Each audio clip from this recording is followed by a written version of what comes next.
نحمده ونصلي على رسوله الكريم اما بعد فاعوذ بالله من الشيطان الرجيم بسم الله الرحمن الرحيم رب اشرح لي صدري ويسر لي امري.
سلیمان علیہ السلام کی حکومت میں پڑھتے تھے. سلیمان علیہ السلام نے تو کفر نہ کیا تھا بلکہ یہ کفر شیطانوں کا تھا. وہ لوگوں کو جادو سکھایا کرتے تھے. اور بابل میں ہاروت اور ماروت دو فرشتوں پر جو اتارا گیا وہ دونوں بھی کسی شخص کو اس وقت تک نہیں سکھاتے تھے جب تک یہ نہ کہہ دیں کہ ہم تو ایک آزمائش ہیں، تم کفر نہ کرو. پھر لوگ ان سے وہ سیکھتے جس سے خاوند اور بیوی میں جدائی ڈال دیں، اور دراصل وہ بغیر اللہ کی مرضی کے کسی کو کوئی نقصان نہیں پہنچا سکتے. یہ لوگ وہ سیکھتے ہیں جو انہیں نقصان پہنچائے اور نفع نہ پہنچا سکے، اور البتہ تحقیق وہ جانتے ہیں کہ اس کے لینے والے کا آخرت میں کوئی حصہ نہیں، اور وہ بدترین چیز ہے جس کے بدلے وہ اپنے آپ کو فروخت کر رہے ہیں. کاش یہ جانتے ہوتے. یہاں پر ذکر ہوا یعلمون الناس السحر. عربی میں جادو کو سحر کہتے ہیں. لغت میں یعنی ڈکشنری میں ہر ایسے اثر کو سحر کہا جاتا ہے جس کا سبب ظاہر نہ ہو، جس کی وجہ معلوم نہ ہو. سحر کیا ہے؟ اثر، لیکن اس کی وجہ پتہ نہ چلے. جادو میں بھی دراصل کیا ہوتا ہے کہ کچھ سمپٹمز انسان اپنے اندر ایسی دیکھتا ہے جو ان یوزول ہوتی اور ان کی وجہ نہیں پتہ چلتی. مثلا بعض لوگوں کو آپ نے یہ کہتے سنا ہوگا کہ میرے سر میں درد ہوتا ہے اور میں نے بہت ٹیسٹ کرائے ہیں اور ڈاکٹرز کو کوئی وجہ معلوم نہیں ہو رہی. کوئی فزیکل ریزن اس کا تلاش نہیں کیا جا سکتا، لیکن انسان اپنے اندر کچھ اثرات محسوس کرتا ہے، کچھ بے چینی، کچھ تکلیف، کوئی درد. یہ اثرات کیا ہوتے ہیں؟ بسا اوقات کچھ کلمات، کچھ الفاظ کے اثرات ہوتے ہیں. مثلا آپ دیکھیں کہ اگر کوئی شخص آپ کی تعریف کرے تو آپ پر اس کا کوئی اثر ہوتا ہے؟ تو تعریف کیا ہے؟ دراصل چند الفاظ ہی تو ہیں. اسی طرح اگر کوئی آپ پر تنقید کرے کوئی اثر ہوتا ہے؟ کوئی آپ کو ڈانٹے اثر ہوتا ہے؟ ہوتا نا. کوئی آپ کو گالی دے اثر ہوتا ہے؟ تو گالی کیا ہے؟ ایک لفظ ہی تو ہے. الفاظ کے اثرات ہوتے ہیں. پھر آپ نے دیکھا ہوگا کہ ایک بات جو ایک دفعہ کہی جاتی ہے اس کا اثر کچھ اور ہوتا ہے. ایک بات جو بار بار کہی جائے اس کا اثر کچھ اور ہوتا ہے. اور کچھ الفاظ جن کو بسا اوقات سینکڑوں یا ہزاروں دفعہ پڑھا جاتا ہے، چلا کاٹا جاتا ہے، تو ان الفاظ کے پھر اثرات کچھ اور طرح ہوتے ہیں. سحر جو ہے اس میں بسا اوقات الفاظ کا سہارا لیا جاتا ہے. انہیں یا تو لکھا جاتا ہے یا پڑھا جاتا ہے ریپیٹڈلی. سحر جو ہوتا ہے وہ غیر محسوس اثرات کا نام ہوتا ہے نا. جس طرح مادی چیزیں ہوتی ہیں نا، مثلا مادی چیز سے مراد کیا ہے؟ یہ ایک بک ہے، تو اس کو اگر یہاں مارے تو کیا ہوتا ہے؟ فیلنگ آتی ہے نا، اثر ہوتا ہے۔ کیوں؟ اس لیے کہ یہ ہاتھ بھی مادی ہے، ہمارا جسم کیا ہے؟ مادی۔ اس کے اوپر جب کوئی مادی چیز آ کے ٹکراتی ہے تو درد ہوتی ہے ہاتھ کو، ٹھیک ہے نا؟ اسی طرح ہمارے جسم کے اندر روح ہے، تو جو روح ہے اس پر غیر مادی یا مانوی چیزیں اثر کرتی ہیں۔ مانوی چیزیں کیا ہیں؟ جیسے الفاظ یا آواز، لفظ جو ہوتا ہے، ورڈ، یہ مادی چیز تو نہیں ہے نا۔ مثلا میں کہوں بات، کہاں ہے؟ پکڑ کے لائیں بات کو۔ کلمہ، پکڑ سکتے ہیں کلمے کو؟ نہیں پکڑ سکتے نا۔ تو جو کلمہ ہے وہ غیر مادی چیز ہے، ٹھیک ہے، یا مانوی چیز ہے۔ اب یہ بھی اپنا ایک اثر رکھتا ہے، جیسے اچھی نیوز کا اثر ہوتا ہے، بری نیوز کا اثر ہوتا ہے نا۔ تو وہ بری نیوز کیا ہے؟ پکڑ سکتے ہیں آپ اس کو؟ تو اس کا اثر ہے نا، وہ کہاں ہوتا ہے؟ کس پہ؟ آپ کے دل پہ، آپ کی روح پہ۔ تو اس بات سے انکار نہیں کر سکتے آپ کہ مادی چیزوں کا اثر مادہ پہ ہوتا ہے اور روحانی چیزوں کا اثر روح پہ ہوتا ہے۔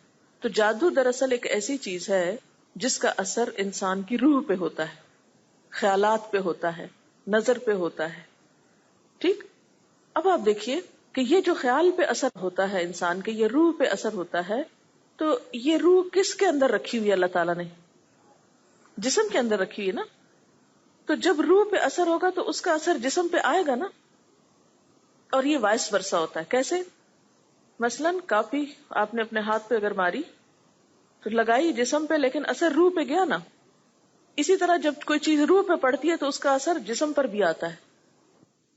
بعض ایسے اثرات کے ذریعے انسان کی روح کو اس حد تک مفلوج کر دیا جاتا ہے کہ انسان پھر سروائیو نہیں کر سکتا۔ یعنی جادو ہو یا جنات ہو، ان کے اثر سے جب روح بیمار ہوتی ہے تو روح کیونکہ جسم میں گندھی ہوئی ہے، جسم میں جڑی ہوئی ہے، تو جسم پہ لازمی اثر پڑتا ہے۔ اور بعض بیماریوں کی کاز روحانی ہوتی ہے، اثر جسمانی ہوتا ہے۔ جیسے بتایا تھا نا، درد ہو رہی ہے، سمجھ نہیں آ رہی، سارے ٹیسٹ کلیئر ہیں، کچھ نہیں ہے جسم میں، لیکن پھر بھی بیمار ہے، تو وہ کیا چیز ہے؟ وہ روح ہے، ٹھیک ہے۔ تو جب جسم پہ کچھ زد پڑتی ہے تو اس کا اثر روح پہ جاتا ہے، روح پہ پڑتی ہے تو اس کا اثر جسم پہ جاتا ہے، کیونکہ دونوں جڑے ہوئے ہیں ساتھ ساتھ۔ نبی صلی اللہ علیہ وسلم نے فرمایا ہے، ان من البیان لسحر، بعض بیان، بعض کلمات، بعض الفاظ، بعض سپیچ جادو کا اثر رکھتی۔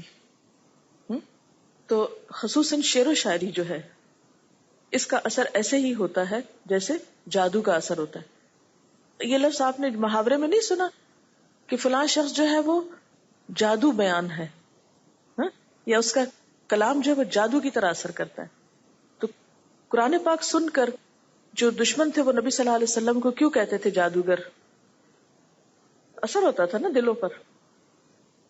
اسی طرح جادو میں بسا اوقات جنات اور شیاطین سے مدد لی جاتی، ان کے ذریعے اثرات ڈالے جاتے ہیں۔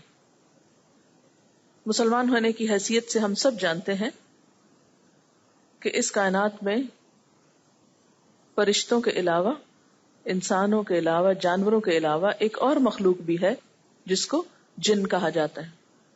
جن کو جن اس لیے کہا جاتا ہے کہ وہ نظر نہیں آتا۔ فیٹس کے لیے بھی لفظ جنین استعمال ہوتا ہے کیونکہ وہ بھی نظر نہیں آتا، باہر سے چھپا ہوا ہوتا ہے 3 پردوں میں۔ اسی طرح بسا اوقات قوت خیال کے ساتھ بھی اثر ڈالا جاتا ہے۔ مثلا میسمرزم جسے آپ کہتے ہیں، یا ہپنوٹائز کرنا، یا برین واش کرنا، یعنی آپ کو ایک بات کا بار بار احساس دلایا جاتا ہے۔ اسی طرح خیالات کے ذریعے، یعنی کسی بھی شخص کے بارے میں آپ امیجن کریں، آپ اس کے بارے میں سوچیں اور اپنی پوری توجہ اس پہ فوکس کر دیں، تو کیا ہوگا کہ وہ شخص آپ کے بارے میں سوچنا شروع کر دے گا، یا یہ کہ اس کے دل میں آپ کا خیال آنے لگے گا۔ محبت کو بھی جادو سے تشبیہ دی جاتی ہے نا، تو اس میں بھی کیا ہوتا ہے بنیادی طور پر ایک شخص دوسرے کے بارے میں سوچتا ہے اور وہ سوچ اتنی فوکسڈ ہوتی ہے کہ دوسرے کو بھی اس کا خیال آنے لگتا ہے، وہ بھی دوسرے کے بارے میں سوچنے لگتا ہے جو اس کے بارے میں سوچ رہا ہوتا ہے. پھر اسی طرح اثرات جو ہوتے ہیں مادی چیزوں کے بھی ہوتے ہیں. مثال کے طور پر آپ دیکھیں کہ لوہا ہے اور لوہے ہی کی ایک قسم ہے مقناطیس، میگنیٹ. تو ان دونوں میں فرق کیا ہے؟ شکل و صورت میں کوئی فرق ہے، لیکن ایک کے اندر کیا ہے؟ کوئی کشش نہیں، اور دوسرے کے اندر ایک کشش ہے. تو اس کشش کو آپ کس طرح ڈیفائن کریں گے؟ اس کو کہاں سے نکالیں گے اس کے اندر سے؟ اور کس کو کھینچ رہی ہے وہ کشش؟ صرف لوہے کو ہی کھینچ رہی ہے. یعنی مقناطیس کو اگر آپ پتھر پر رکھیں کوئی اثر نہیں، لیکن اگر آپ لوہے پر رکھیں تو اثر ہوتا ہے. اسی لیے آپ نے دیکھا ہوگا کہ بعض ایسے غیر محسوس اثرات جو ہیں کچھ لوگوں پر تو ہوتے ہیں اور کچھ کو کوئی اثر نہیں ہوتا. جیسے میگنیٹ لوہے پر تو اثر انداز ہوتا ہے لیکن پتھر پر نہیں ہوتا. کچھ لوگ جو بہت اسٹرانگ ول پاور رکھتے ہیں ان پر دوسروں کے خیالات، دوسروں کے جذبات، دوسروں کی نگاہیں اور دوسروں کے ایسے الفاظ یا کلام اثر نہیں کرتا. کچھ لوگوں کے اوپر فوری طور پہ کر جاتا ہے. تو گویا سحر کیا ہوا؟ ہر وہ چیز سحر ہے جس میں شیاطین کو خوش کر کے ان کی مدد حاصل کی گئی ہو یا غیر محسوس قسم کے اثرات دوسرے پہ ڈالے گئے ہوں، خواہ وہ جنات کے ذریعے، خواہ وہ خیال کے ذریعے، خواہ وہ کلمات کے ذریعے یا کسی اور طریقے سے. اب اس کی چند قسموں کے اوپر بات کروں گی. اس کی ایک قسم ہوتی ہے نظر بندی. جیسے بعض اوقات کچھ شعبدہ باز جو ہوتے ہیں اپنے ہاتھ کی چالاکی سے ایسا کام کرتے ہیں کہ عام لوگوں کی نظر اس کو دیکھ نہیں سکتی. کسی مثلا تھیلی میں سے کبوتر نکال دیں گے. ایک شعبدہ باز نے ایک ہیلی کاپٹر کو غائب کیا جبکہ پورے مووی کیمریز لگے ہوئے تھے اور ایک ایک چیز کو ریکارڈ کر رہے تھے، لیکن وہ لوگوں کی نگاہوں سے اوجھل کر دیا اس نے. یا جسے زندہ مرغی کی گردن الگ کر کے وہ کسی کو دکھا رہے تو مرغی نیچے زندہ تھی ابھی اور گردن الگ کسی کو دکھائی جا رہی تھی. یہ ایک بچے کو ایک تھیلی میں رسیوں کے ساتھ باندھا، اوپر چادر ڈالی تو دیکھا تھوڑی دیر کے بعد وہ بچہ جو ہے وہ کرسی پہ بیٹھا ہوا تھا. یہ چھوٹے چھوٹے پیپرز کے پیسز کھا کے اور بہت بڑا سا کاغذ باہر نکالا، جسے ہاتھ کے اندر سے کوئی رومال نکال لیا، اور بسا اوقات کسی چیز میں ایک بچے کو ڈالا تو دوسری طرف سے مرغا نکالا. یعنی ظاہر میں کچھ اور تھوڑی دیر میں کچھ اور تبدیل. بہت سارے تو ٹرکس ہوتے ہیں، لیکن کچھ چیزیں ایسی ہیں کہ جو نظر بندی کہلاتی ہیں، اور اس کا ذکر قرآن پاک میں بھی ہے. یعنی جادوگر ایک ایسا خیال ڈالتا ہے لوگوں کے ذہنوں پر کہ جس سے انہیں اشیاء کی حقیقت کچھ اور نظر آنے لگتی ہے. مثلا جب موسیٰ علیہ السلام کا مقابلہ فرعون کے جادوگروں کے ساتھ ہوا تو انہوں نے کیا دیکھا؟ موسیٰ علیہ السلام نے کہ جادوگر جو بھی رسیاں اور لاٹھیاں لائے وہ ساری کی ساری سانپوں میں تبدیل ہو گئی. اس کے بارے میں قرآن پاک میں آتا ہے سحروا اعین الناس، انہوں نے لوگوں کی آنکھوں کو مسحور کر دیا، نظر بندی کر دی. پھر اس میں نظر بندی کے علاوہ خیال پر اس طرح اثر انداز ہو جاتا ہے ایک شخص کہ چیز کچھ سے کچھ نظر آنے لگتی، یعنی قوت خیال سے کام لیا جاتا ہے. ٹیلی پیتھی کا بھی آپ نے سنا ہوگا کہ آپ خیالات کے ذریعے دوسرے کو میسج بھیجتے ہیں کہ وہ آپ کی طرف متوجہ ہو. تو ہپنوٹائز کر کے بسا اوقات دوسرے کے ذہن پہ ایسا اثر ڈالا جاتا ہے کہ وہ کسی بھی چیز کے بارے میں اپنی رائے تبدیل کر دیتا ہے. یہ بھی سحر کہلاتا ہے. اس کے بارے میں بھی قرآن پاک میں آتا ہے یخیل الیہ من سحرہم انہا تسعی، ان کے سحر سے موسیٰ علیہ السلام کے خیال میں یہ بات آنے لگی کہ یہ رسیوں کے سانپ دوڑ رہے ہیں. یخیل الیہ لفظی ترجمہ آپ دیکھیے، خیال ڈالا گیا اس کی طرف. کس کی طرف؟ موسیٰ علیہ السلام کی طرف. یعنی موسیٰ علیہ السلام کا خیال تبدیل ہو گیا. کس وجہ سے؟ من سحرہم، ان کے سحر کی وجہ سے. اور انہیں کیا محسوس ہونے لگا؟ انہا تسعی، کہ گویا یہ رسیاں اور لاٹیاں دوڑ رہی ہیں. تو پھر سحر کیا ہوتا ہے؟ کسی کے خیال پر اثر انداز ہو جانا.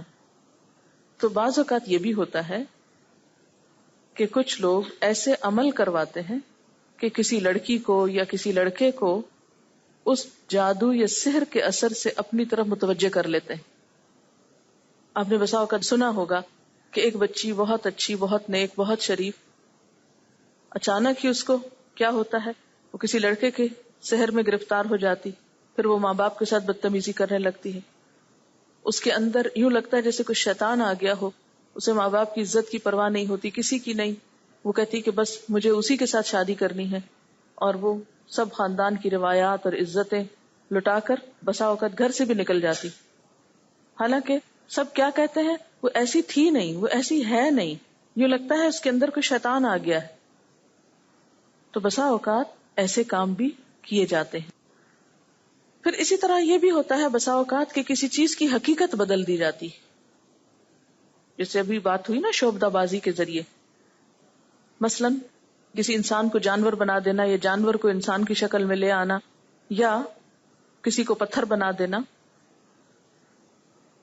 اس کے بارے میں ایک روایت آتی ہے، کعب احبار کہتے ہیں لولا کلمات اقولہن لجعلتنی الیہود حمارا. اگر یہ چند کلمات نہ ہوتے جن کو میں پابندی سے پڑھتا ہوں تو یہودی مجھے گدھا بنا دیتے. یعنی یہود کے اندر جادو بہت تھا، اور یہ مسلمان ہو گئے تھے نا، تو یہود ان کے پیچھے پڑ گئے. اور آپ کو معلوم ہوگا، تاریخ میں آپ نے پڑھا ہوگا کہ یہود نے حضور صلی اللہ علیہ وسلم پر بھی جادو کیا تھا. تو جو بھی کوئی مسلمان ہوتا تو یہ جادو کے وار سے اس کے اوپر اثر انداز ہونے کی کوشش کرتے. یہ موطا امام مالک کی روایت ہے جو میں پڑھ رہی ہوں اس وقت. وہ کلمات کیا ہیں؟ اعوذ بوجہ اللہ العظیم الذی لیس شیء اعظم منہ وبکلمات اللہ التامات التي لا يجاوزهن بر ولا فاجر وباسماء اللہ الحسنى كلها ما علمت منها وما لم اعلم من شر ما خلق وبرأ وذرأ. بہت ہی بہترین دعا ہے. جب آپ کو کسی قسم کا کوئی وسوسہ تنگ کرے، کوئی وہم آنے لگے، کوئی خوف آنے لگے، کوئی فکر آنے لگے کہ فلاں میرے ساتھ یہ کر دے گا، فلاں مصیبت آ جائے گی، تو فوراً یہ دعا پڑھ لیا کرے بیٹھے بیٹھے.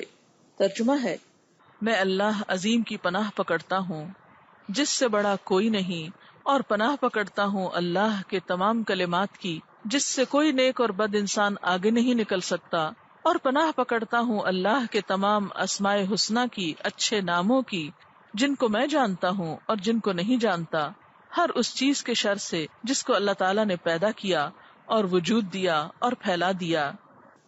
تو کتنی خوبصورت دعا ہے یہ. عام طور پر جب جادو کیا جاتا ہے تو اس میں شیاطین کو خوش کیا جاتا ہے. ایسے منتر پڑھے جاتے ہیں جس میں کفر اور شرک کے کلمات ہوں. نمبر 2، کواکب یعنی ستاروں اور نجوم کی عبادت کی جاتی، اور اس میں بھی شرک ہوتا ہے. نمبر 3، ایسے اعمال کیے جاتے ہیں جو شیاطین کو بہت پسند ہوتے ہیں.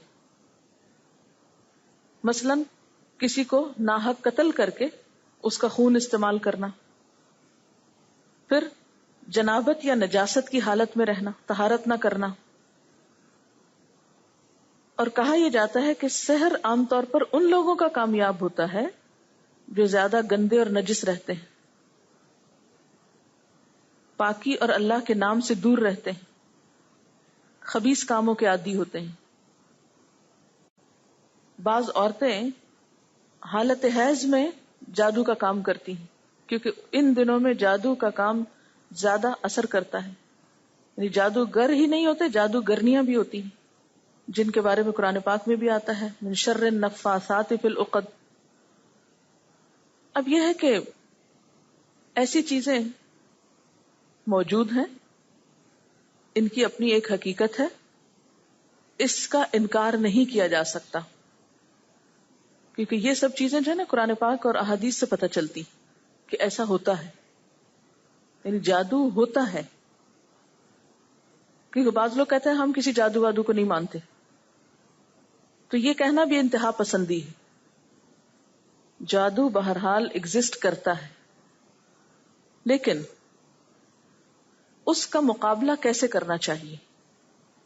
سب سے پہلی بات تو یہ ذہن میں رہے کہ کسی شخص پہ کوئی جادو اور کوئی چیز اثر نہیں کر سکتی جب تک اللہ کا اذن نہ ہو. کوئی چیز کسی کو نقصان نہیں دے سکتی جب تک کہ اللہ کا اذن نہ ہو. قرآن پاک میں کیا آتا ہے؟ وَمَا هُمْ بِضَارِّينَ بِهِ مِنْ أَحَدٍ إِلَّا بِإِذْنِ اللَّهِ. کسی کو وہ نقصان نہیں دے سکتے جادوگر جب تک کہ اللہ کا اذن نہ ہو. اس لیے اس بات پر ہمیشہ یقین رکھیے، ایمان رکھیے، اعتماد رکھیے، اور کسی جادو سے مت گھبرائیے اور نہ خوف کھائیے اور نہ پریشان ہوئیے اور نہ ایکسپلائٹ ہوئیے کہ کوئی آپ پر جادو کر دے گا تو آپ اس کے زد میں آ جائیں گے اور آپ اس کا شکار ہو جائیں گے، یا جادو کی وجہ سے کوئی آپ کا نقصان کر دے گا. ہرگز نہیں، اگر اللہ نہیں چاہے گا. اس لیے پھر اس سے بچاؤ کا طریقہ کیا ہے، اس کا توڑ کیا ہے، اس سے حفاظت کیا ہے؟ کیونکہ جادوگر تو دشمن ہے. اس سے بچاؤ کیسے ہوگا، اس سے حفاظت کیسے ہوگی؟ نمبر 1، اللہ تعالی کے احکامات کو مانا جائے. نماز نہیں پڑھتے تو نماز پڑھیے، روزہ نہیں رکھتے تو روزہ رکھیے، زکوٰۃ نہیں دیتے زکوٰۃ دیجیے. نمبر 2، تمام حرام کام چھوڑیے. جن چیزوں کو اللہ نے حرام قرار دیا ہے، زنا ہے، شراب ہے، سود ہے، ان چیزوں کو چھوڑنا ہوگا. نمبر 3، تمام صغیرہ کبیرہ گناہوں سے معافی، توبہ، کیونکہ ان اللہ یحب التوابین ویحب المتطہرین. بے شک اللہ محبت رکھتا ہے توبہ کرنے والوں سے اور پاک صاف رہنے والوں سے. تو گویا تمام گناہوں سے بھی توبہ اور تمام نجاستوں سے بھی پاکیزگی. پاک صاف رہنا شروع کیجئے، صحیح طور پر طہارت، صحیح طور پر اپنے بالوں کی صفائی، ہر قسم کی ظاہری اور باطنی نجاستوں سے بیزاری. کیونکہ جادو وہاں زیادہ اثر کرتا ہے جہاں گندگی ہوتی، کیونکہ گندگی سے اٹھتا ہے تو گندگی پہ ہی جاتا ہے. تو جو لوگ صاف ستھرے رہتے ہیں، وضو کرتے ہیں، نماز پڑھتے ہیں، اللہ سے توبہ استغفار کرتے ہیں، ان پہ جادو نہیں اثر کرتا، یا اس کے چانسز بہت کم ہو جاتے. پھر اسی طرح قرآن پاک کا پڑھنا، اور خاص طور پر سورۃ البقرہ کا پڑھنا، کہ جس گھر میں یہ سورت پڑھی جاتی ہے اور خاص طور پر شروع اور آخر کا حصہ، تو وہاں پر جادوگروں کا زور نہیں چلتا، وہ ہر چیز سے حفاظت کے لیے کافی ہو جاتی. پھر اسی طرح مختلف دعاؤں کا پڑھتے رہنا، مسنون اذکار کا ورد کرنا، جس میں قل ہے، معوذتین ہے، قل اعوذ برب الفلق، قل اعوذ برب الناس، 3 بار صبح 3 بار شام، سونے کے وقت آیت الکرسی پڑھنا، صبح شام کی دعائیں پڑھنا، سونے جاگنے کے اوقات کی دعاؤں کا اہتمام، گھر میں داخل ہوتے وقت، گھر سے نکلتے وقت دعائیں پڑھنا. آپ کو معلوم ہے کہ جب گھر سے نکلتے وقت دعا پڑھی جاتی ہے، بسم اللہ توکلت علی اللہ ولا حول ولا قوت الا باللہ، اللہ کے نام سے میں نے اللہ پر توکل کیا، کوئی قوت اور تدبیر اللہ کی مدد کے بغیر کارگر نہیں ہو سکتی. تو ایک فرشتہ مقرر کر دیا جاتا ہے اور وہ کہتا ہے ہدیت و کفیت و وقیت، تم ہدایت پا گئے، تم کافی کیے گئے، تم بچا لیے گئے. یعنی اب تم باہر نکل رہے ہو، کوئی شر تمہیں نقصان نہیں دے گا، اللہ کی طرف سے تمہیں حفاظت مل گئی. اسی طرح جب ایک شخص بسم اللہ پڑھ کر گھر میں قدم رکھتا ہے تو تمام شریر جنات جو ہیں وہ باہر رہ جاتے ہیں، ان کو اندر آنے کی اجازت نہیں ملتی. بسم اللہ پڑھ کے دروازہ کھولا، بسم اللہ پڑھ کے دائیں پاؤں اندر رکھا، بسم اللہ پڑھ کر کھانا شروع کیا، تو ایسی تمام چیزوں سے چھٹکارا ہو جاتا ہے. پھر اسی طرح سواری پہ سوار ہوتے وقت دعا پڑھنا، بیت الخلاء میں داخل ہوتے وقت دعا پڑھنا، بیت الخلاء سے نکلتے وقت دعا پڑھنا. بیت الخلاء میں جب آپ جاتے ہیں ایک نجس جگہ پر، تو آپ کیا دعا پڑھتے ہیں؟ اللہم انی اعوذ بک من الخبث والخبائث. اس دعا کا مطلب کیا ہے کہ اللہ میں تیری پناہ میں آتا ہوں، میں تیری پناہ لیتا ہوں ناپاک جنوں اور جننیوں کے شر سے. تو یہ تمام مسنون اذکار جو ہیں یہ انسان کی حفاظت کرتے ہیں اور ہر طرح کے شر سے اس کو محفوظ رکھتے ہیں. پھر اسی طرح اگر آپ کسی مصیبت زدہ شخص کو دیکھیں، کسی بیمار کو دیکھیں، کسی سحر زدہ کو دیکھیں یا کسی بھی اثر والے شخص کو دیکھیں تو اس وقت فوراً دعا پڑھیں. الحمدللہ الذی عافانی ممن ابتلاہ بہ، اللہ کا شکر ہے جس نے مجھے عافیت میں رکھا ان تمام چیزوں سے جس میں یہ مبتلا ہو گیا. کسی کی مصیبت کو دیکھ کے ہنسنا نہیں چاہیے، زیر لب بھی مسکرانا نہیں چاہیے، کسی دوسرے کو اشارہ نہیں کرنا چاہیے اس پر، کیونکہ اس سے وہ مصیبت اپنے اوپر آ جاتی. اس کے برعکس دوسرے سے ہمدردی کرنی چاہیے اور وہ دعا پڑھ لینی چاہیے. تو انشاءاللہ اگر یہ سب دعائیں باقاعدگی سے پڑھی گئیں اور ان کے پڑھنے میں کچھ زیادہ وقت نہیں لگتا، جب یہ معمول ہو جاتا ہے، معمول کا مطلب ہیبٹ ہو جاتی ہے، عادت ہو جاتی ہے، تو پھر زندگی ساری روٹین میں چلتی رہتی ہے اور ساتھ ساتھ انسان بہت سی بلاؤں سے، مصیبتوں سے محفوظ بھی رہتا ہے. جادو سے، نظر سے، جنات سے محفوظ رہنے کا ذریعہ بھی ہے، اور اگر خدا نخواستہ کوئی اثر ہو تو اس کا علاج بھی ہے. اس کے علاوہ کچھ اور علاج ہیں، مثلا کھجوریں کھانا.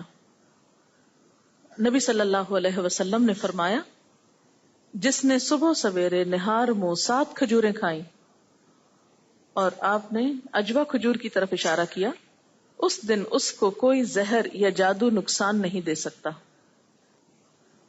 اگر اجوا کھجور نہ ہو تو کوئی بھی کھجور کھا سکتے ہیں. اگر 7 نہ بھی کھا سکیں تو کم از کم 3 کھا لیں، اور خاص طور پر خواتین کے لیے تو بہت ہی مفید چیز ہے. اب یہ ہے کہ بسا اوقات پچھلی زندگی میں یہ باتیں پتہ نہیں تھی اور کچھ اثرات ہو گئے. اس کے بھی لیولز ہوتے ہیں، اثرات کے بھی لیول ہوتے ہیں. آپ نے دیکھا ہوگا کہ بعض لوگوں کو غصے کے وقت شدید غصہ آتا ہے. غصہ کس سے ہوتا ہے؟ شیطان سے. اور شیطان کہاں سے ہوتا ہے؟ جنات میں سے.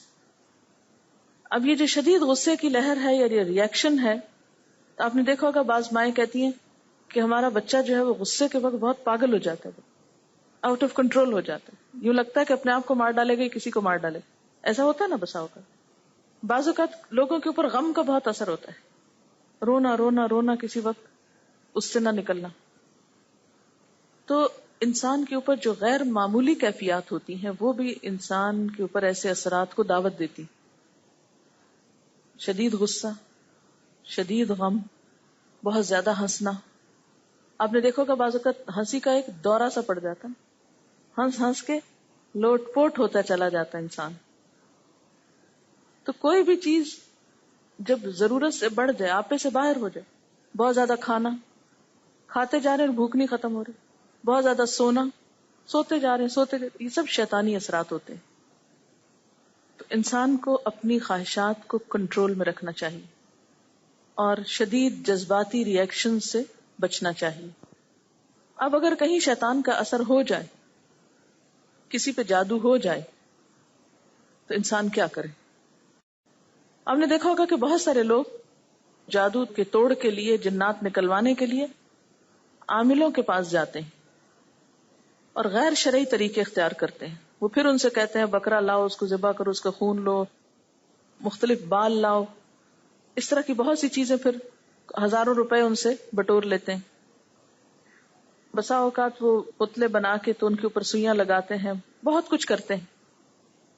تو اس کے لیے ایک تو یہ ہے کہ اس کا توڑ شرعی طریقے سے ہونا چاہیے، غیر مسنون اور غیر شرعی طریقے اختیار نہیں کرنے چاہیے، کیونکہ جان تو گئی، ایمان نہ جائے. یعنی جان کا نقصان تو ہوا، بیماری ہوئی یا تکلیف ہوئی، لیکن ایمان نہ جائے. اس کے لیے نبی صلی اللہ علیہ وسلم نے جہاں مختلف علاج بتائے ہیں یا کچھ علاج قرآن پاک سے تجویز کیے جاتے ہیں، اس کے ساتھ ساتھ کچھ اور طریقے بھی بتائے گئے ہیں. جیسے کھجوریں کھانا کیا تھا؟ ایک دفاعی طریقہ ہے، اور اگر ہو بھی چکا کوئی ایسا اثر تو مزید اس طریقے کو جاری رکھا جا سکتا ہے. اس کے علاوہ ایک اور طریقہ یہ کہ سبز بیری کے 7 پتے لے کر 2 پتھروں کے درمیان اس کو کوٹا جائے، سل بٹا نہیں ہوتا اس پر، اور پھر کوٹے ہوئے پتے جو ہیں ان میں اتنا پانی ملا لیا جائے کہ جو نہانے کے لیے کافی ہو، اور پھر کوٹے ہوئے پتے جو ہیں ان میں اتنا پانی ملا لیا جائے کہ جو نہانے کے لیے کافی ہو. پھر مندرجہ ذیل آیات پڑھ کر پانی پر دم کریں. ان آیات کو اعوذ باللہ من الشیطان الرجیم پڑھ کر پڑھا جائے گا. ان آیات کا حوالہ نوٹ کر لیجئے. سب سے پہلے آیت الکرسی. بسم اللہ الرحمن الرحیم.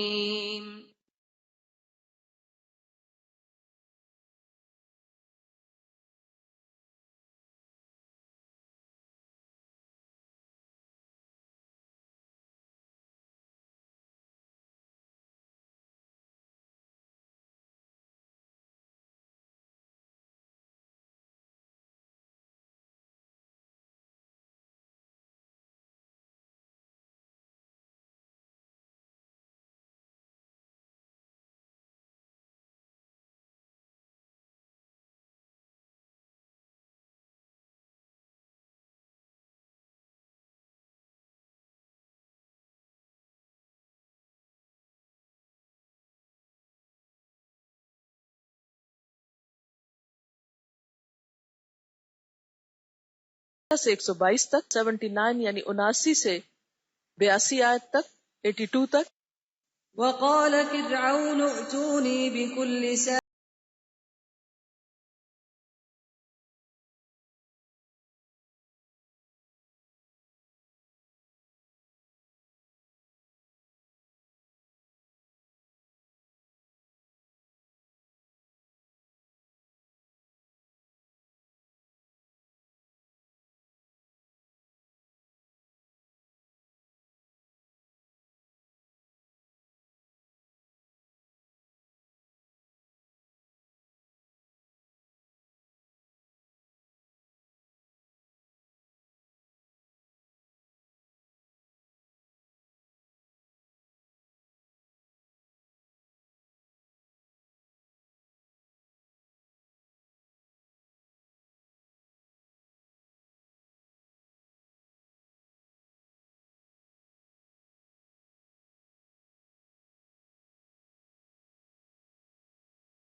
اور سورۃ الکافرون اور سورۃ اخلاص بھی، یعنی چاروں کل.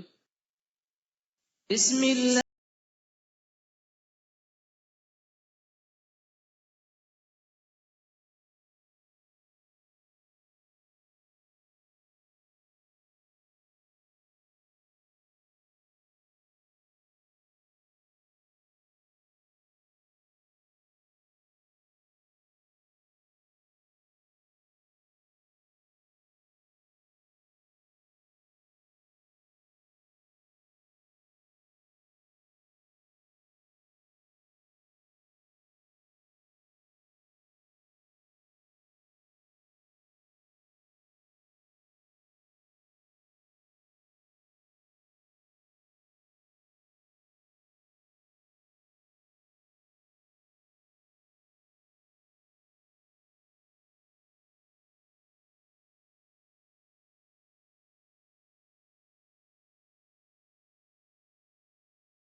گھونٹ پانی پی لیں اور باقی پانی سے نہا لیں، انشاءاللہ فائدہ ہوگا۔ بوقت ضرورت یہ عمل 2-3 دفعہ دہرا لینے میں کوئی حرج نہیں، یہاں تک کہ مرض ختم ہو جائے۔ یہ طریقہ میاں بیوی میں اختلاف دور کرنے کا علاج بھی ہے۔ اس بات کا ذکر ابن باز نے اپنے فتاوی میں کیا ہے اور مصنف عبد الرزاق میں بھی اس کا حوالہ ملتا ہے۔ یہ بالکل ایسا ہی علاج ہے جیسے آپ نہاتے وقت ڈیٹول پانی میں ڈال لیتے ہیں، چونکہ وہ تو ایک کیمیکل چیز ہے نا، تو یہ کیا ہے، ایک نیچرل علاج ہے، ڈس انفیکٹنٹ۔ آپ نے دیکھا ہوگا کہ مردے کو بھی بیری کے پتے ابال کر نہلایا جاتا ہے صفائی کے لیے۔ پہلے زمانے میں صابن نہیں ہوتا تھا، تو صابن کا کام کس سے لیا جاتا تھا؟ بیری کے پتے۔ اچھا، یہ کیوں؟ آپ کو ابھی میں نے بتایا نا کہ جہاں گندگی ہوتی ہے، نجاست ہوتی ہے، وہاں پر جنات آتے ہیں، جادو کا اثر ہوتا ہے۔ تو اس اثر کو دور کرنے کے لیے کیا ضروری ہے کہ بیمار کو نہلایا جائے، اس پہ پانی ڈالا جائے اور اس کی خوب صفائی کی جائے، اور اس کے لیے بیری کے پتے استعمال کیے جائیں۔ پھر اسی طرح دعائیں پڑھی جائیں،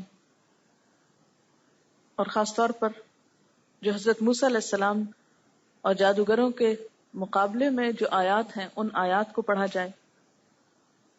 مثلاً اس میں ایک آیت ہے وَلَا يُفْلِحُ السَّاحِرُ حَيْثُ أَتَى، کبھی کامیاب نہیں ہو سکتا جادوگر جہاں سے چاہے آئے۔ تو یہ کیا ہے؟ اگر اس کو دہرائیں گے آپ، جادوگر کامیاب نہیں ہو سکتا جہاں سے مرضی آئے، جادوگر کامیاب نہیں ہو سکتا جہاں سے مرضی آئے۔ اب 7 دفعہ کہیں ذرا اس بات کو سمجھ کے، تو آپ کے اندر کیا ہوگا؟ ایک ایمان اور ایک قوت آئے گی، مجھ پہ کوئی جادو اثر نہیں کر سکتا۔ یہ سورۃ طٰہٰ آیت نمبر 69 ہے۔ اس کے علاوہ سورۃ یونس کی آیت نمبر 79 وقال فرعون ائتونی بکل ساحر علیم، سورۃ یونس آیت 80 فلما جاء السحرة قال لهم موسى القوا ما انتم ملقون، سورۃ یونس آیت 81 فلما القوا قال موسى ما جئتم به السحر ان الله سيبطله ان الله لا يصلح عمل المفسدين۔ پھر جب انہوں نے ڈالا، موسیٰ علیہ السلام نے کہا یہ جو تم لائے ہو یہ جادو ہے، اب اللہ یقیناً اسے باطل کر دے گا، اللہ یقیناً اسے باطل کر دے گا، ان اللہ سیبطلہ۔ تو پورے عزم اور یقین کے ساتھ اس آیت کو پڑھیں، ان اللہ لا یصلح عمل المفسدین۔ پھر سورۃ یونس کی آیت 82 وَيُحِقُّ اللَّهُ الْحَقَّ بِكَلِمَاتِهِ وَلَوْ كَرِهَ الْمُجْرِمُونَ، اور اللہ اپنی باتوں سے حق کو حق کر دکھاتا ہے چاہے مجرم برا مانے، یعنی اللہ کی بات سچی ہے اور یہ مجرم ہیں، ان کی باتیں باطل ہو جائیں گی۔ پھر سورۃ الاعراف آیت نمبر 118 118 نمبر فَوَقَعَ الْحَقُّ وَبَطَلَ مَا كَانُوا يَعْمَلُونَ، پس واقع ہوا حق اور باطل ہوا جو کچھ وہ کرتے تھے۔ پھر سورۃ طٰہٰ کی یہی آیت 69 انما صنعوا کید ساحر ولا یفلح الساحر حیث اتی، جو کچھ انہوں نے بنایا ہے یہ مکر اور چال یہ جادوگر کی ہے، اور جادوگر جہاں سے چاہے آئے فلاح نہیں پا سکتا۔ ان آیات کو پڑھ کر بسا اوقات یہ بھی کہتے ہیں کہ آپ ان کو دم کر کے پی لیں یا اس سے نہا لیں، یا ویسے بھی ان آیات کا ذکر کرتے رہیں۔ پھر اسی طرح یہ دعا مانگے رب انی لما انزلت الی من خیر فقیر، اللہ جو خیر بھی تو میری طرف نازل کرے میں اس کا محتاج ہوں، میں تجھ سے بھلائی چاہتا ہوں۔ پھر اہدنا الصراط المستقیم، اللہ ہمیں سیدھا راستہ دکھا۔ ایاک نعبد و ایاک نستعین، ہم تیری عبادت کرتے ہیں تجھ سے مدد چاہتے ہیں۔ پھر رب اغفر وارحم وانت خیر الراحمین، اللہ تو بخش دے اور رحم فرما اور تو سب سے بڑا رحم کرنے والا ہے۔ تو یہ کچھ اورات جو ہیں یہ قرآن پاک کی آیات سے اور احادیث سے اور مسنون دعاؤں کی شکل میں، ان کا پڑھنا جو ہے یہ جادو کے توڑ میں بہت مفید ہے، اور ویسے بھی ذکر الہی ہے۔ پھر صبح شام کی دعائیں۔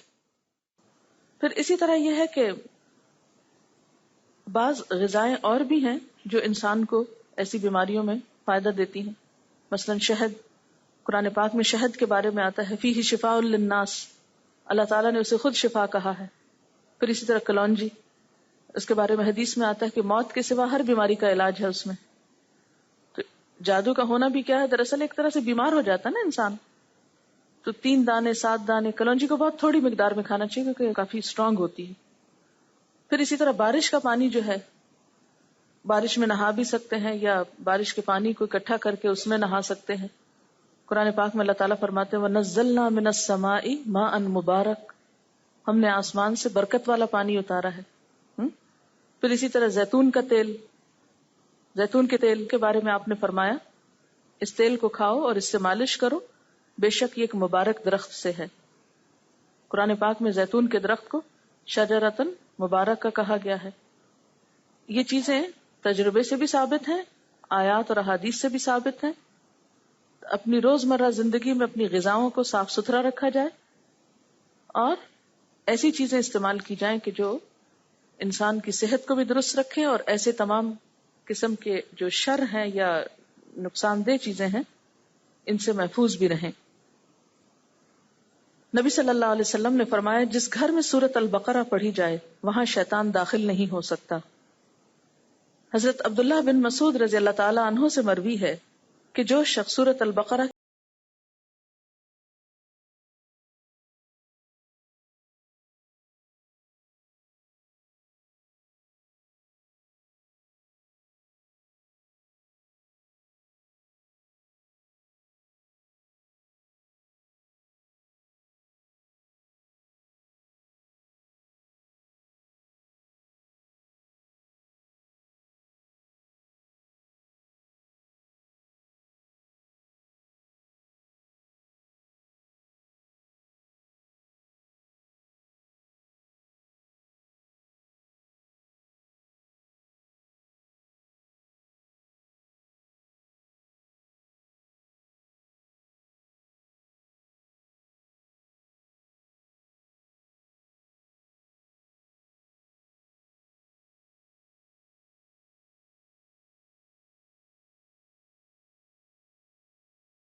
اور اس دن کو اور اس کے گھر والوں کو شیطان یا کوئی اور بری چیز ستا نہیں سکتی.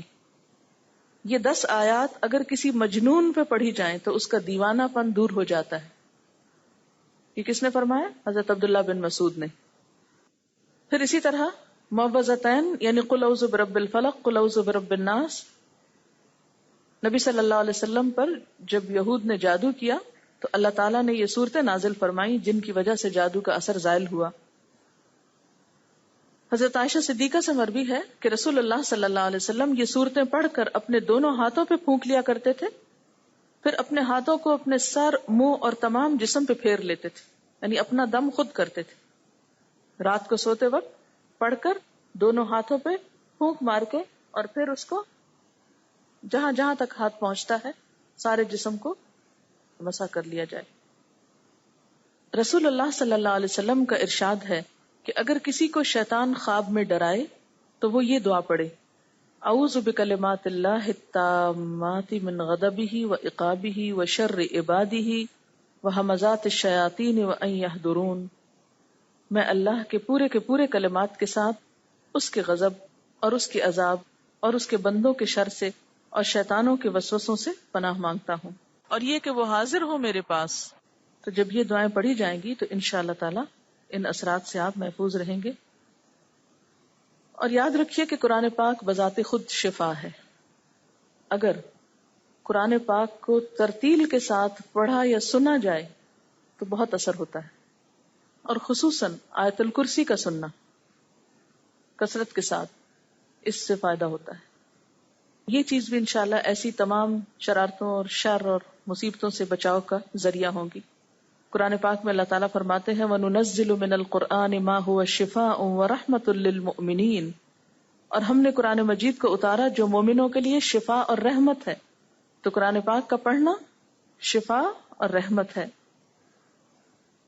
حضرت عائشہ رضی اللہ تعالیٰ عنہ کی ایک حدیث ہے جس میں آتا ہے کہ ایک مرتبہ حضور صلی اللہ علیہ وسلم ان کے پاس آئے تو وہ ایک عورت پر دم کر رہی تھی.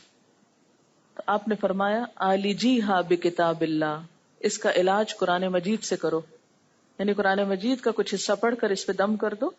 تو اس سے یہ بھی پتہ چلتا ہے کہ اگر کوئی شخص بیمار ہے، چاہے جسمانی بیماری ہے، یا ڈپریشن ہے، یا خوف زدہ ہے، یا نظر کا شکار ہے، یا جادو کا شکار ہے، تو ایسے تمام لوگوں پر قرآن پاک کی آیات پڑھ کر دم کیا جا سکتا ہے. دم کا مطلب ہوتا ہے سانس، یعنی پڑھ کر پھر اس پہ پھونک مار دینا. اور پھر پھونک کس لیے ماری جاتی؟ کچھ اڑانے کے لیے بھی ماری جاتی ہے نا. تو وہ ایک طرح سے ایک ٹوٹکا ہی ہوتا ہے اس اثر کو دور کرنے کا. سورۃ الفاتحہ پڑھنا کیونکہ وہ شفا ہے. آپ صلی اللہ علیہ وسلم نے دم کرنے کی اجازت دی ہے، لیکن دم وہ کیا جا سکتا ہے جو شرک سے پاک ہو، جس میں شیطانوں سے یا فرشتوں سے یا اللہ کے علاوہ کسی اور مخلوق سے مدد مانگی گئی ہو، وہ نہیں پڑھنا چاہیے. آپ صلی اللہ علیہ وسلم کے پاس چند لوگ آئے اور انہوں نے کہا کہ ہم جاہلیت کے دور میں دم کیا کرتے تھے، یعنی بیماروں کے علاج کے لیے. تو آپ نے فرمایا اپنے دم مجھ پہ پیش کرو، دکھاؤ مجھ کو کیا پڑھتے تھے. اور ہر ایسا دم درست ہے جس میں شرک نہ پایا جاتا ہو. لیکن یہ یاد رکھیے کہ جادو کے بارے میں نبی صلی اللہ علیہ وسلم نے فرمایا من تعلم شیئا من السحر قلیلا او کثیرا کان آخر عہدہ من اللہ. جس نے کچھ بھی سیکھا جادو میں سے، تھوڑا ہو یا زیادہ، اس کا معاملہ اللہ سے ختم.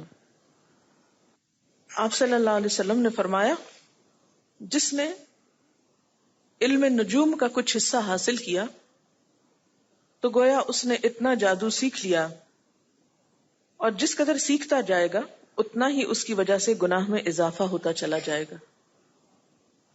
ستاروں کا علم، ہاروسکوپ، ستارے کیا کہتے ہیں، سیکھنے میں، یقین کرنے میں، اس پر عمل کرنے میں، اس کو استعمال کرنے میں، اس کو پڑھنے میں، even if you don't believe it, تو یہ لغو چیز ہے. نبی صلی اللہ علیہ وسلم نے اس سے منع کیا ہے. کہتے ہیں کہ برائی جو ہوتی ہے اس کے قریب سے بھی گزرنے سے اس کا اثر آنے کا ڈر ہوتا ہے. اسی طرح ایک اور چیز آپ صلی اللہ علیہ وسلم نے فرمائی کہ جو شخص گرہ لگاتے ہوئے پھونک مارے اس نے جادو کیا، اور جو جادو کرے اس نے شرک کیا. بعض اوقات لوگ کیا کرتے ہیں کہ کوئی کلام پڑھتے ہیں پھر کیا کرتے ہیں گرہ لگا کے اس میں پھونک مارتے ہیں، تو یہ جادو ہوتا ہے. ایسا بھی نہیں کرنا چاہیے. گرہ لگانے کا مطلب ہے بندش کر دی، بند کر دیا، دل بند، نظر بند، خیال بند، رزق بند، شادی بند، بچے بند. یہ مذاق نہیں ہے، یہ کرتے ہیں، لیکن اثر جب ہوتا ہے جب اللہ تعالیٰ چاہتا ہے. ایکسٹریم یہ بھی ہے کہ کچھ بھی ہو تو اسے جادو سمجھا جائے، ہر چھوٹی بڑی بات کو اثر کا نام دیا جائے. جی ہاں، یہ بھی ایک عام عادت ہے لوگوں میں کہ کسی کے تھوڑی سی بھی کوئی تکلیف ہے تو وہ یہ نہیں سوچتا کہ مجھے ٹھنڈ لگ گئی ہے یا میں نے اوور ایٹنگ کر لی ہے یا کوئی اوور ایگزرشن کر لی ہے، وہ فوراً کیا سوچنے لگتا ہے کہ مجھ پہ اثر ہو گیا ہے. تو ایسے توہمات کا بھی شکار نہیں ہونا چاہیے کہ چھوٹی بڑی تکلیف کو جادو کا نام دے دیا جائے. اس سے انسان جب توہم میں گرفتار ہوتا ہے تو اس کی عمل کی صلاحیت اور اس کی کریٹیوٹی جو ہے وہ متاثر ہونے لگتی ہے. تو شیطان ہم کو عام طور پر یہ خیال دلاتا ہے کہ ہم ایسے وسوسوں کا شکار ہو جائیں تاکہ ہم کام نہ کریں. تو اگر کوئی ایسا وہم آنے لگے تو سب سے پہلے کیا کریں؟ اعوذ باللہ من الشیطان الرجیم پڑھیں، آیت الکرسی پڑھیں، کل پڑھ کر خود اپنے اوپر پھونک لیں، اور وہ دعا پڑھے جو حضرت کعب الاحبار پڑھتے تھے. عموماً یہ ہوتا ہے کہ جب بھی آپ کوئی اچھا کام شروع کرتے ہیں تو شر کی قوتیں آپ کے خلاف ہو جاتی. شیطان، انسان، مختلف طرح کے لوگ وہ آپ کو اپریشیٹ کرنے کی بجائے الٹا آپ سے بسا اوقات حسد کرنے لگتے ہیں، یا آپ کو بعض اوقات تھریٹ کرتے ہیں، بعض اوقات کچھ اور آپ کے ساتھ برا چاہتے ہیں، بعض اوقات اور کچھ نہیں تو بس ایسے ہی مشغلے کے طور پر. کیونکہ بہت سے لوگوں کے پاس کچھ کام نہیں ہوتا، ان کا صرف کام یہ ہوتا ہے کہ جو کوئی کام کرے اس کے کام میں رکاوٹ ڈالیں. تو ایسی تمام چیزیں پھر انسان کو خوفزدہ رکھتی ہیں، پریشان رکھتی ہیں. اور یاد رکھیے کہ نبی صلی اللہ علیہ وسلم نے ایسے خوف، توہمات اور وہم سے پناہ مانگی ہے. آپ دعا مانگا کرتے تھے اللہم انی اعوذ بک من الہم والحزن، اے اللہ میں تفکرات اور غم سے آپ کی پناہ چاہتا ہوں. کیوں؟ اس لیے کہ جب انسان کے دل میں غم جگہ پکڑ لے تو کوئی کام نہیں ہو سکتا. خوف جگہ پکڑ لے تو انسان بہت سی اپنی صلاحیتوں اور قوتوں سے محروم ہو جاتا ہے. اسی طرح کوئی اور پریشانی انسان کو بے وجہ کی لگ جائے جس کی کوئی حقیقت نہیں، محض وہم پر مبنی ہے، تو انسان بہت سے کارآمد اور مفید کام کر نہیں سکتا. اس لیے ان چیزوں سے انسان بچا رہے یا اس کا ذہن خالی رہے تو انسان اپنی جو پازیٹیو صلاحیتیں ہیں ان کو خیر کے راستے میں لگاتا رہتا ہے. اب یہ ہے کہ کچھ چیزیں ہمارے بس میں نہیں ہوتی، ہمارے کنٹرول میں نہیں ہوتی. مثلا کوئی شخص آپ سے حسد کر رہا ہے، آپ کس طرح اس کو پکڑ کے روکیں؟ بعض اوقات پتہ چل جاتا ہے تو چلیں آپ اس کے ساتھ اچھا سلوک کرتے ہیں، ہو سکتا ہے اس کا غصہ غضب ٹھنڈا ہو جائے. لیکن بسا اوقات پتہ بھی نہیں چلتا، وہ دل ہی دل میں جل رہا ہوتا ہے اور پیچھے پیچھے جڑیں کاٹ رہا ہوتا ہے، آپ کو تو پتہ ہی نہیں چلتا وہ کیا کر رہا ہے. اب ایسے لوگوں کے خلاف آپ کیا دفاع کریں گے اپنا؟ تو بہتر یہ ہے کہ آپ اللہ تعالیٰ سے مدد مانگ لیں اور دعا مانگ لیں، اور ان ساری چیزوں سے بے نیاز ہو کر جو کر رہے ہیں اسے کرتے جائیں. کیونکہ وقت جو ہے وہ بہت قیمتی چیز ہے، وہ فکر اور پریشانیوں میں گنوانے کے لیے نہیں ہے، کیونکہ بہت سی چیزوں کا علاج ہمارے پاس نہیں ہوتا. تو مومن کے لیے دعا جو ہے وہ اسلحہ کی طرح ہے. الدعاء سلاح المؤمن. تو ہم اور اسلحہ تو ہمارے پاس نہیں ہے تو کم از کم دعا تو کریں کہ جس سے ہم شر کی قوتوں سے پھر نبٹ سکیں. اچھا جناب، سوال ہے کیا تمام جنات شیاطین ہوتے ہیں؟ تمام جنات شیاطین نہیں ہوتے. جنوں میں اچھے بھی ہوتے ہیں، برے بھی ہوتے ہیں، کچھ نیک بھی ہوتے ہیں، کچھ بد ہوتے ہیں. جیسے انسانوں میں شیطان صرف جنوں میں نہیں ہوتا، شیطان انسانوں میں بھی ہوتے ہیں، اور انسانوں کے شیطان جنوں کے شیطان سے زیادہ بدتر ہوتے ہیں. کسی لکھا کہ آج کل ایک ناول ہے ہیری پوٹر، بہت مشہور ہو رہا ہے. بچوں میں اس کا مرکزی کردار ایک جادوگر بچہ ہے اور اس کو ایک عرصے سے ہیرو بنا کر پیش کیا جا رہا ہے. اس ناول کو ایوارڈز بھی ملے ہیں اور اس پر فلم بھی بنائی گئی ہے. اس میں جادو کو پروموٹ کیا گیا ہے. غیر محسوس طریقے سے یہ کردار بچوں پر اثر انداز ہو رہا ہے. یہ کردار ہو یا کوئی اور کردار، ظاہر ہے کہ لوگوں کے پاس کوئی حقیقت نہیں ہے، ایمان نہیں ہے، تو پھر وہ ایسی ہی چیزوں کا سہارا لیں گے. وہ ایک ہمارے اندر حص ہوتی ہے نا کہ ہم غیب کے بارے میں جانیں، ہے نا، ایک کیوریوسٹی ہوتی ہے نا کہ ہمیں پتہ چلے کہ ان سین ورلڈ کیسی ہے اور غیر محسوس طریقے سے یا سپر نیچرل طریقے سے کوئی کام کیسے ہوتے ہیں. اور ویسے بھی ہم یہ چاہتے ہیں کہ بس کچھ جنتر منتر ہوں جس سے دنیا کے حالات بدل جائیں، کچھ کام تو کرنا نہ پڑے. تو ہمیں ایسے کیریکٹر بھی پھر بہت پسند آنے لگتے. تو یہ کیریکٹر ہو یا کوئی اور کیریکٹر، کرنا ہمیں یہ چاہیے کہ اپنے بچوں کو حقیقت کی تعلیم دیں، ان کے سامنے خیر اور شر واضح کریں، تاکہ اس کے مقابلے میں یہ یقینی علم ان کے سارے کانسیپٹس کو درست کر دے. ہم یہ نہیں کر سکتے کہ یہ نہ پڑھو، یہ چھوڑ دو، یہ نہ کرو، وہ نہ کرو. نہیں، انہیں یہ دے، یہ معیار ہے، یہ کرائیٹیریا، یہ سٹینڈرڈ ہے، یہ اصل ہے، یہ سچ ہے، یہ حقیقت ہے. جب ان کو سچ کا پتہ چل جائے گا تو باقی ہر چیز کو رد کرنے کے لیے ان کے اپنے اندر ایک ایمان اور ایک جرأت پیدا ہو جائے گی. پھر کوئی چیز ان پہ اثر انداز نہیں ہوگی. جب ایک ریزسٹنس انسان کے اندر بلڈ ہو جاتی ہے تو پھر کوئی بھی وائرسز اس پہ اثر نہیں کرتے. لیکن اگر وہ بلڈ نہیں کریں گے اور صرف وائرسز سے جنگ کرتے رہیں گے تو آپ بیماری سے نہیں بچ سکتے. ٹھیک ہے نا؟ جب سب کچھ اللہ کے اختیار میں تو جادو کا عمل کیسے ہو جاتا ہے؟ اللہ کے اذن سے ہوتا ہے. اللہ تعالیٰ نے دنیا میں خیر اور شر دونوں رکھے اور دونوں کو آزادی دی ہے نا، آزادی اچھا کرنے کی بھی اور برا کرنے کی بھی، تاکہ اچھے لوگوں کو اچھائی کا فائدہ ملے اور برے لوگوں کو ان کی برائی کی سزا ملے. اگر یہ آزادی نہ ہوتی، یہ چوائس نہ ہوتی، پھر تو جنت اور دوزخ بھی نہ ہوتی، ہے نا؟ تو یہ اللہ تعالیٰ کی مصلحت تھی کہ میں لوگوں کو چوائس دوں تاکہ پھر دیکھا جائے کہ لوگ خود کیا کر کے آتے ہیں. وآخر دعوانا ان الحمد للہ رب العالمین. سبحانک اللہم وبحمدک نشہد ان لا الہ الا انت نستغفرک ونتوب الیک. بسم اللہ الرحمن الرحیم